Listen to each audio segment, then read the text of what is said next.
शक्तीपीठ महामार्गामुळे शेती आणि शेतकऱ्यांना उद्ध्वस्त केलं जाते। राज्यात भाजपाचे देणगीदार, कॉर्पोरेट भागीदार आणि ठेकेदारांच्या हितासाठी सरकार शक्तीपीठ महामार्ग रेटू पाहते। शक्तीपीठ महामार्ग रद्द करण्यासाठी रस्त्यांवर उतरण्याचा इशारा मार्क्सवादी कम्युनिस्ट पक्षाचे राज्य सचिव मंडळ सदस्य डॉ. अजित नवले यांनी दिलाय।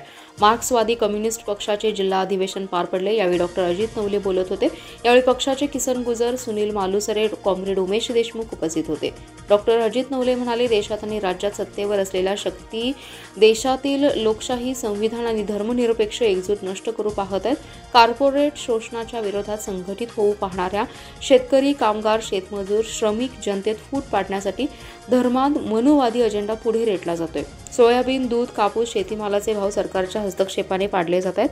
कामगार आणि योजना शेतकऱ्यांना कामाचा मोबदला नाकारला जातोय।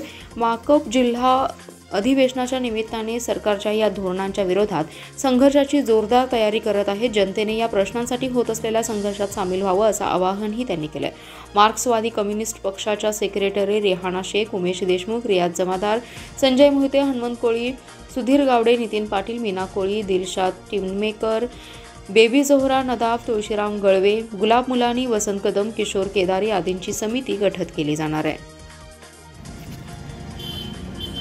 अत्यंत भ्रष्ट मार्गाने सत्तेवर आलेलं फडणवीसांचं सरकार सबंध महाराष्ट्रामध्ये शक्तीपीठ सारखे प्रकल्प राबवून शेतकरी आणि श्रमिक जनतेला उद्ध्वस्त करत आहे। शेती उद्ध्वस्त करण्याचा एक प्रकारे धसका किंवा ठेका या फडणवीस सरकारने घेतलेला आपल्याला दिसतोय।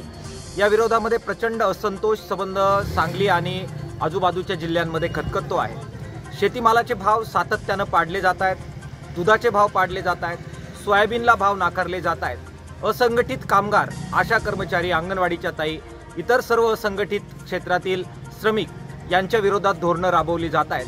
त्या सर्वांच्या विरोधात मोठा असंतोष फडणवीस सरकारांच्या विरोधामध्ये खतखततो आहे।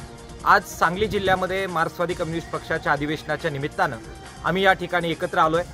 सगळ्या 21 जिल्ह्यांमध्ये या अशा प्रकारचे अधिवेशनं होत आहेत। सांगलीमध्ये आज ज्यावेळी आम्ही जमतोय, मार्क्सवादी कम्युनिस्ट पक्षाच्या नेतृत्वाखाली शेतकरी, श्रमिक, कामगारांचे हे सगळे प्रश्न आम्ही हातात घेणार आहोत आणि जबरदस्त अशा प्रकारचा एल्गार हा फडणवीस सरकारच्या विरोधामध्ये या निमित्तानं सुरू करण्याचा संकल्प आज आम्ही करतोय।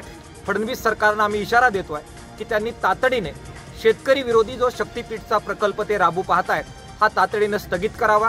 त्याचबरोबर इतरही असे प्रोजेक्ट ज्याच्यामध्ये ठेकेदारांचं भलं होणार आहे, भाजपच्या देणगीदारांचं केवळ भलं होणार आहे, ते राबवण्याचा जो दुस्साहस हे सरकार करतंय तो त्यांनी थांबवावा, नाहीतर मोठी किंमत त्यांना मोजावी लागेल।